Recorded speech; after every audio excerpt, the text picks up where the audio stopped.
వీధి కుక్కల కేసుకు సంబంధించి రాష్ట్ర ప్రభుత్వాలు అనుసరిస్తున్న వైఖరిపై సుప్రీంకోర్టు నిప్పుడు జరిగింది. ఇదే కేసుకు సంబంధించి ఈ ఏడాది ఆగస్టులో తాము ఇచ్చిన అనేక ఆదేశాలు పట్టించుకోవడం లేదంటూ రాష్ట్ర ప్రభుత్వాలపై సర్వోన్నత న్యాయస్థానం తీవ్ర ఆగ్రహం వ్యక్తం చేసింది. 2 నెలల సమయం ఇచ్చినా అఫిడవిట్స్ ఎందుకు సమర్పించలేదు వివరించాలని రాష్ట్ర ప్రభుత్వాలకు సుప్రీంకోర్టు నోటీసులు జారీ చేసింది.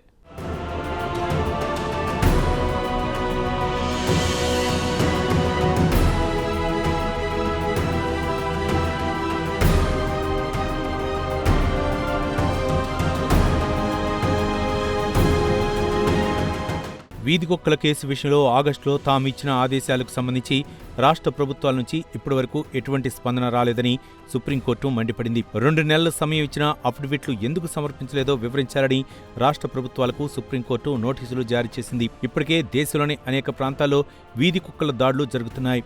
అంతేకాదు సదరు దాడులు మరింతగా పెరిగాయని సుప్రీంకోర్టు పేర్కొంది. ప్రతిరోజు వీధి కుక్కల దాడులకు సంబంధించి వార్తలు మీడియాలో వస్తున్నాయని సర్వోన్నత న్యాయస్థానం వెల్లడించింది. అంతేకాదు భారత్లో వీధి కుక్కల బెడదను విదేశాల్లో నెగిటివ్గా చిత్రీకరిస్తున్నారని సుప్రీంకోర్టు పేర్కొంది.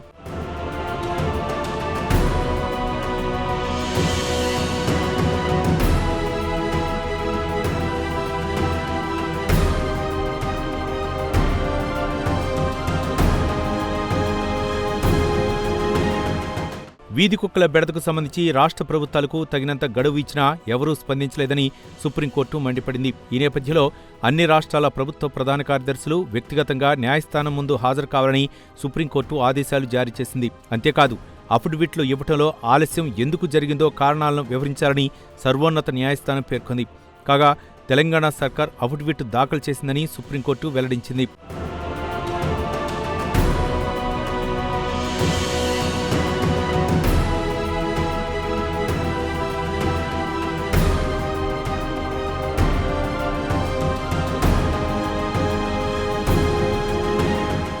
మన దేశంలో ఇటీవల కాలంలో వీధి కుక్కల బెడద ఎక్కువైంది. వీధి కుక్కల దాడి చేయడంతో అనేక మంది చనిపోయారు. వీరిలో ఎక్కువగా చిన్నారులు, మహిళలు ఉన్నారు. అంతేకాదు ఉదయం పూట వాకింగ్ చేస్తున్న వారిపైన కూడా వీధి కుక్కలు దాడులు చేస్తున్నాయి. ఎక్కువగా నిర్మానుష్యమైన ప్రాంతాల్లో మనుషులు తిరుగుతున్నప్పుడు వీధి కుక్కలు దాడులు జరుగుతున్నాయి.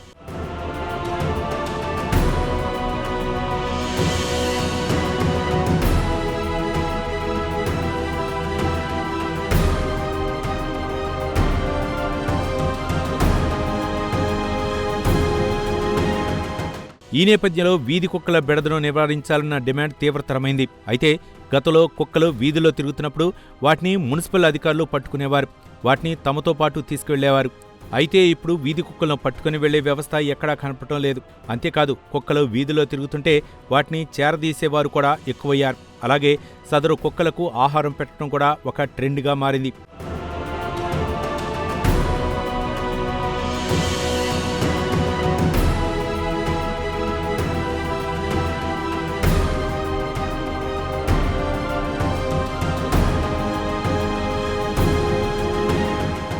అయితే ఇలా బహిరంగ ప్రదేశాల్లో వీధి కుక్కలు ఆహారం పెట్టడంపై సర్వోన్నత న్యాయస్థానం ఈ ఏడాది ఆగస్టులో కొరడా ఝుళిపించింది. సదరు కుక్కలకు వీధులు లేదా బహిరంగ ప్రదేశాల్లో ఆహారం అందించడంపై సుప్రీంకోర్టు వేటు వేసింది. ఇలా బహిరంగ ప్రదేశాల్లో ఆహారం అందిస్తే అది చట్ట వ్యతిరేక చర్య అవుతుందని సుప్రీంకోర్టు స్పష్టం చేసింది. అయితే ఎవరైనా కారుణ్య మూర్తులు ఆహారం పెట్టాలనుకుంటే నిర్దేశిత ప్రాంతాల్లోనే ఆ పనిచేయాలని సుప్రీంకోర్టు కుండబద్దలు కొట్టింది. నిర్దేశిత ప్రాంతాలు ఏర్పాటు చేయడంలో భాగంగా ప్రతి వార్డులో ప్రత్యేక కేంద్రాలను ఏర్పాటు చేయాలని అధికారులను ఆదేశించింది. అంతేకాదు సదరు ప్రాంతాల్లోనే వీధి కుక్కలకు ఆహారం అందించాలని తెలియజేసే నోటీసు బోర్డును కూడా ఏర్పాటు చేయాలని అధికార యంత్రాంగాన్ని సుప్రీంకోర్టు ఆదేశించింది.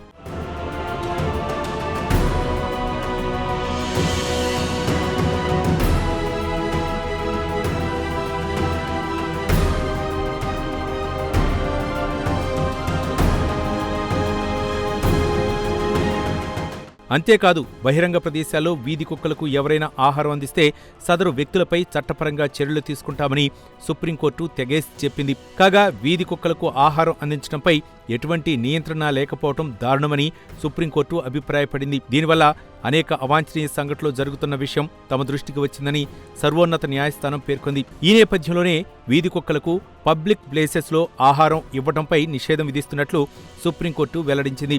సామాన్య ప్రజలు వీధుల్లో నడిచేటప్పుడు వీధి కుక్కల దెబ్బకు తీవ్రంగా భయపడుతున్నారని సర్వోన్నత న్యాయస్థానం పేర్కొంది. ఈ నేపథ్యంలో ప్రజలకు వీధి కుక్కల బెడద లేకుండా చేయాలని నిర్ణయించుకున్నట్లు సుప్రీంకోర్టు పేర్కొంది. ఏది ఏమైనా వీధి కుక్కల బెడదతో ప్రజలు ఇప్పటికీ ఇబ్బందులు పడుతున్నారు.